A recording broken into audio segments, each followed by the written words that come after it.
Good morning, नमस्कार। स्वागत है आपका हमारे चैनल जीएस स्टडी 94 में। और दोस्तों मैं यश।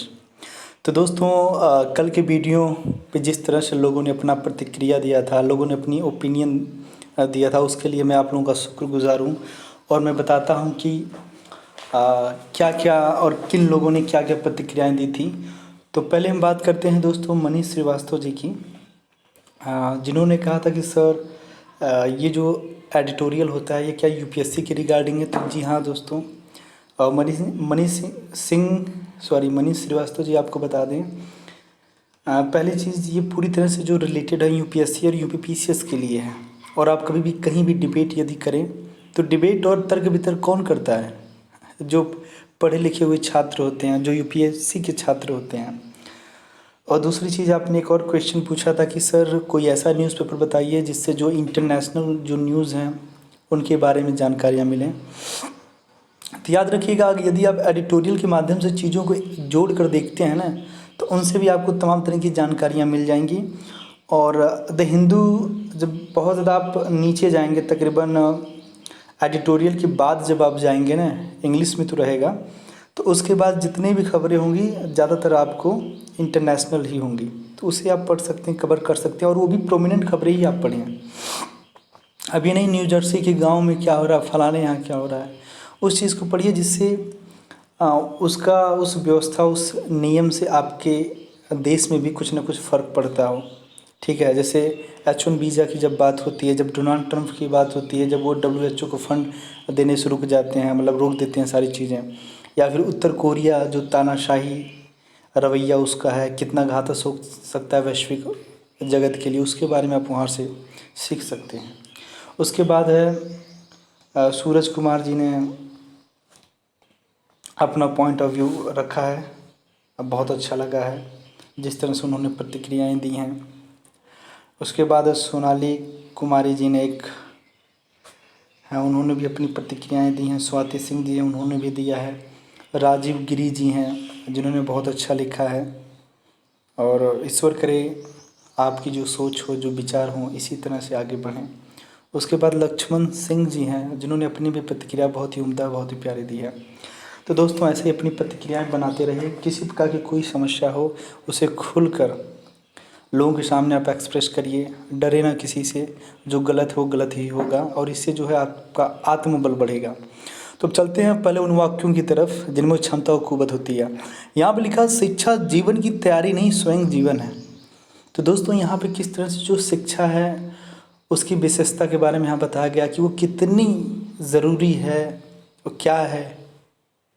मात्र जीवन की तैयारी नहीं है कि आप शिक्षा अगर ले लेंगे तो अच्छी खासी नौकरी मिलेगी, बीवी मिलेगी, उसके बाद आपकी जो ज़िंदगी है सेटल हो जाएगी। नहीं दोस्तों, ये स्वयं जीवन ही है। आप ज़िंदगी भर जब तक जिएंगे, समाज में रहेंगे, कुछ ना कुछ सीखते रहिएगा, क्योंकि ये स्वयं जीवन है। तो चलते हैं अब आगे। तो आज बात करते हैं दोस्तों, इसे लिखा है दो लोगों ने मिलकर, एक शक्ति सिन्हा जी हैं, एक मॉरिस कुगलर जी हैं। ठीक है। और जो आज का विषय वो है आर्थिक राहत संग सुधार भी ज़रूरी।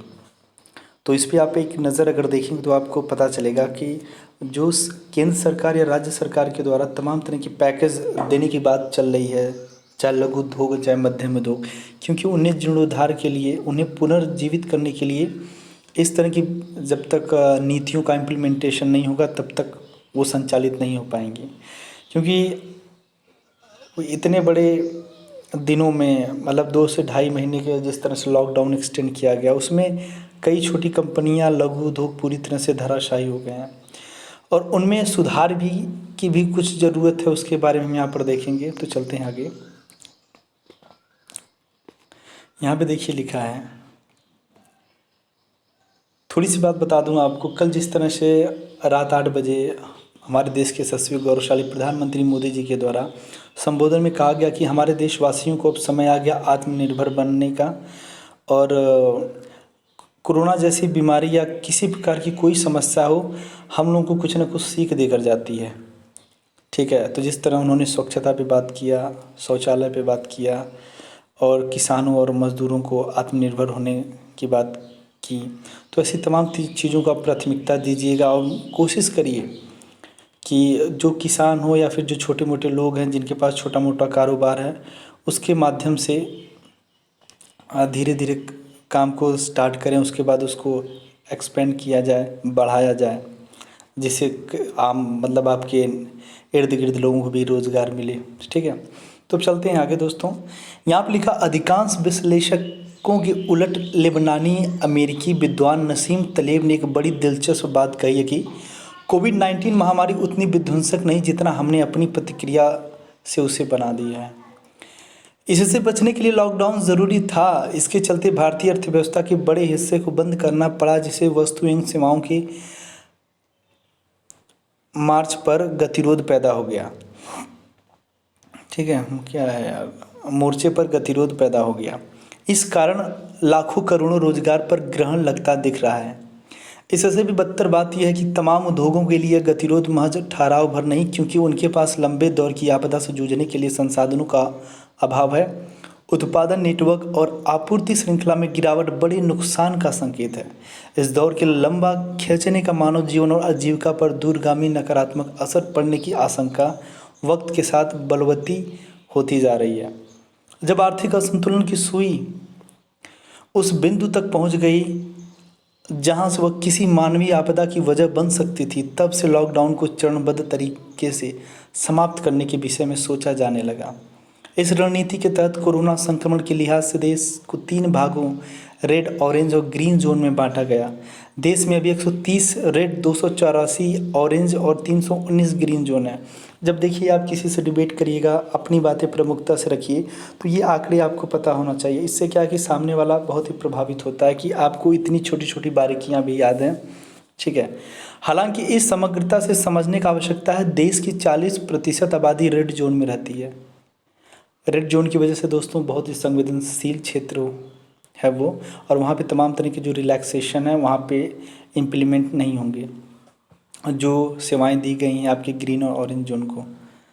देश की जीडीपी में 50% योगदान, बैंक खातों में 70% जमा और कुल कर्ज में 83% हिस्सेदारी इसी जोन की है।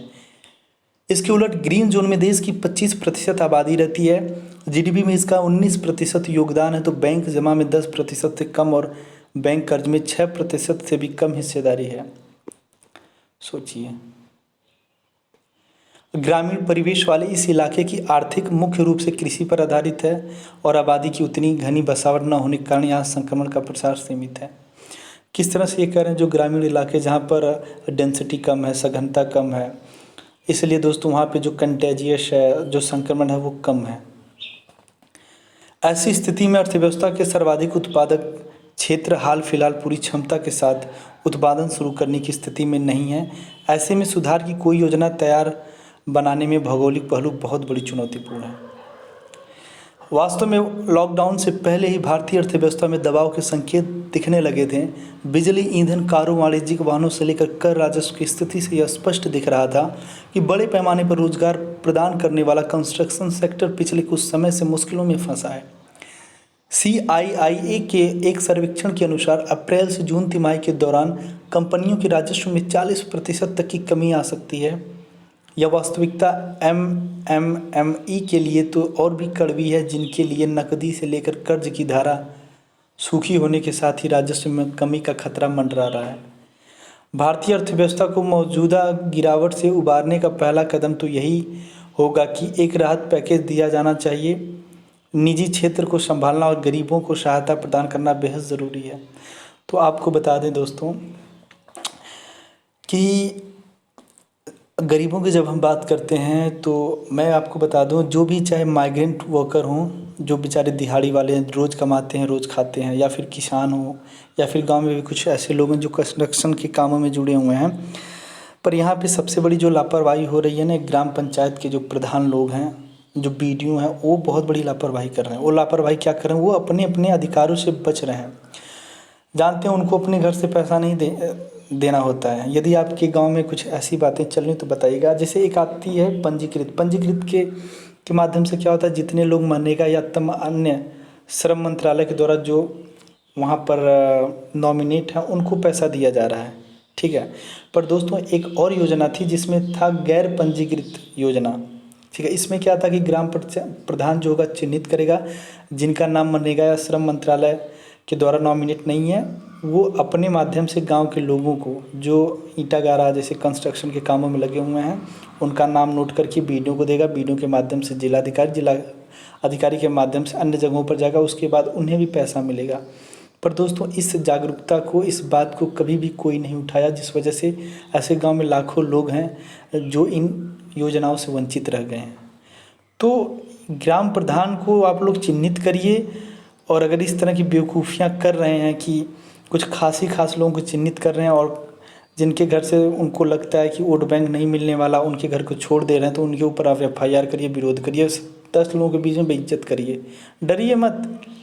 हम लोग डर रहे थे, डर होने की वजह से दोस्तों मुग़लों ने पहले हम पे आक्रमण किया, उसके बाद हमें गुलाम बनाया तकरीबन 800 साल तक। उसके बाद हम अंग्रेज़ों के सामने विरोध नहीं कर पाए, अपनी बातें प्रमुखता से नहीं रख पाए, जिस वजह से दोस्तों अंग्रेज़ों ने तकरीबन 200 साल हमारे ऊपर जुर्म किया और कितनी बर्बरता कट्टरता से हमको काटते रहें, जलियांवाला बाग करते रहें, तमाम तरह के गाँव के लोगों को फांसी पर लटका दिए 1857 की क्रांति के बाद। तो इस तरह की समस्याएँ अब ना हो, इसीलिए अपनी जो गलत है उसका विरोध करो। मुश्किल यह है कि राजस्व में 6 लाख करोड़ रुपए की कमी आने की आशंका है। राज्य को मिलने वाली कर हिस्सेदारी में भी 2.4 लाख करोड़ रुपए से अधिक की कटौती हो सकती है। इस कारण राजकोषीय गुंजाइश बहुत सीमित है, जबकि आवश्यकता बहुत अधिक की है। ऐसे में अगर हम सरकारी राहत पैकेज की व्यवहारिकता पर विचार करते हैं तो उस बारे में भी अवश्य सोचें कि ऐसा न करने की कितनी बड़ी कीमत चुकानी होगी। ऊंचा घाटा ज़रूर चिंता का विषय है, पर हमें यह भी सोचना होगा कि सरकारी राहत पैकेज के अभाव में अर्थव्यवस्था की तस्वीर और बंदरंग होकर अपस्फीति का शिकार भी हो सकती है। अमेरिका, ब्रिटेन और यूरोपीय देशों में भारी भरकम सरकारी राहत पैकेजों के पीछे यह दलील है, इन देशों के पास निश्चित ही अधिक संसाधन है, लेकिन भारत के पास जो भी गुंजाइश हो उसका पूरा उपयोग किया जाना चाहिए।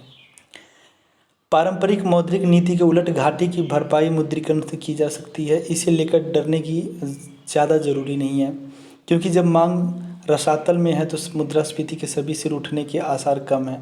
RBI के मुद्रा भंडार का भी इस्तेमाल किया जा सकता है। ब्याज दरें दशक के न्यूनतम स्तर पर हैं, जिनके निकट भविष्य में इसी दायरे में रहने का अनुमान है। वैसे तो सरकार पहले ही 1.7 लाख करोड़ रुपए का राहत पैकेज दे चुकी है, लेकिन वह GDP के मामूला हिस्से के बराबर ही है। फिलहाल नाजुक तबके की ही मदद प्राथमिकता होनी चाहिए। उन्हें खान पान की चीज़ें मुहैया हो तो कराई जा रही है, लेकिन उसी से ज़िंदगी पटरी पर आने से रही। तो यदि आपको ठीक है, आर्थिक के बारे में बात की जा रही है, किस किस चीज़ों की आवश्यकता है, कितना फंड रिलीज़ करना चाहिए, पर आज जो एक चीज़ समझने की ज़रूरी है, आवश्यकता उसे ये है कि इस बीमारी में, इस महामारी में सबसे ज़्यादा अगर कोई मारा जाएगा तो वो गरीब आदमी ही मारा जाएगा, जिसके पास तमाम तरह के संसाधनों की कमी है। ठीक है, जिनके पास उपचार के लिए पैसे नहीं हैं, क्योंकि चाहे कोई भी आपदा आए, मैं बार बार कहता हूँ, चाहे मानवकृत आपदा हो चाहे प्राकृतिक के द्वारा आपदा हो, सबसे ज़्यादा अगर कोई कहीं मरता है तो वो गरीब ही है। ठीक है, गरीबों की जेब में तत्काल पैसे पहुंचाने की दरकार, कुछ रकम पहुंचाई भी गई है, लेकिन इसे और बढ़ाया जाए। करीब 50% आबादी में प्रत्येक को 1000 रुपये की तत्काल मदद पहुंचानी होगी, ताकि 4 लोगों के परिवार में कम से कम एक मुश्त 4000 रुपये तो पहुंच सके। कुछ तात्कालिक कदमों से इतर ढांचागत सुधारों की ओर भी कदम बढ़ाना होगा, जैसे कि आयकर और GST ढांचे में सुधार के साथ ही उनमें पारदर्शिता प्राथमिकता होनी चाहिए। सरकारी खरीद और समय से भुगतान न केवल उद्योगों बल्कि सरकारी खजाने की भी बड़ी राहत पहुंचाया जाएगा। सरकारी और निजी क्षेत्र को अपनी शोध एवं विकास क्षमताएं भी बढ़ानी होगी, ताकि गुणवत्ता में भारत की धाक और बढ़ सके। कोरोना वायरस जनित आपदा बैंकिंग क्षेत्र में सुधारों का भी अवसर बननी चाहिए। इसके लिए बेसल से लेकर NPA प्रावधानों में अपेक्षित बदलाव लाए जाएं। RBI बैंकों को अधिक कर्ज देने के लिए प्रोत्साहित करे। अधिक निवेश भारत की उत्पादकता बढ़ाने में मददगार होगा। इससे जहां मध्य वर्ग को राहत मिलेगी, वहीं गरीबों की परिस्थिति भी घटेगी। निश्चित रूप से चुनौतियां बेशुमार हैं, लेकिन उनका तोड़ निकालने में कोई और कोर कसर बाकी नहीं छोड़ी जानी चाहिए। तो दोस्तों, एक आप लोगों से बात करनी है, बता दें आपको, तमाम तरह के हमारे ज़िले में शेल्टर का निर्माण किया गया था। उसके बाद मतलब एक क्वारंटीन सेंटर जो होता है कि जो लोग बाहर से आएंगे उनको क्वारंटीन किया जाएगा उस जगह पर तकरीबन 21 दिन 14 दिन जितना दिन हो सके। पर दोस्तों अब मैं देख रहा हूँ वो क्वारंटीन सेंटर पूरी तरह से बंद कर दिया गया, ये मेरी आंखों देखा मैं जो बता रहा हूँ आपको। और लोग तमाम तरह के लोग हैं जो पलायन होकर गाँव में आ रहे हैं, छुप छुपा कर भी आ रहे हैं, उसके बाद अपने ही परिवार के लोगों के साथ रह रहे हैं। तो गाँव में ये संख्या बढ़ती चली जा रही है और इस पे राज्य सरकार ने कभी अब जो कोई किसी प्रकार का एक्शन नहीं ले रही है। और मैं अपनी बात बता दूं, मैंने फ़ोन भी किया था कि सर कुछ लोग ऐसे हमारे गांव में आए हैं जिनकी जांच भी नहीं हुई है और उनको ज़रूरी कि उनकी जांच की जाए, उसके बाद अगर गांव में भी रख रहे हैं तो उन्हें एक अलग कमरे में आइसोलेट किया जाए। पर दोस्तों पुलिस वाले भी समझ चुके हैं, जब शासन का कोई इस तरह से गाइडलाइंस नहीं है, खाली ये सारी चीज़ें किताबों पे हो रही हैं। और आप देख सकते हैं कि आने वाली स्थिति बहुत ही नाजुक होने वाली, इसीलिए आप बाहरी लोगों से मत मिलें जुलें। मिलने का बहुत मन करे तो वीडियो कॉल के माध्यम से बात कर लीजिए, मत मिलिए आप लोग। क्योंकि देखिए किसको कब हो जाए, क्योंकि हम जो बात कर रहे थे ना सामुदायिक संक्रमण के बारे में, जो कम्युनिटी ट्रांसमिशन की बात करें तो उसमें हम पहुंच चुके हैं। और यदि आपके भी गांव में इस तरह की हरकतें हो रही हैं और प्रशासन के द्वारा किसी प्रकार का कदम नहीं उठाया जा रहा है, किसी प्रकार का निर्णय नहीं लिया जा रहा है, तो अपनी बात बेझिझक कहिएगा। और आप लोग कहाँ से हैं उस बात को आप ज़रूर बताइएगा कि आप लोग किस ज़िले से हैं और किस स्टेट से हैं, मुझे बहुत अच्छा लगेगा। तो थैंक यू सो मच, धन्यवाद।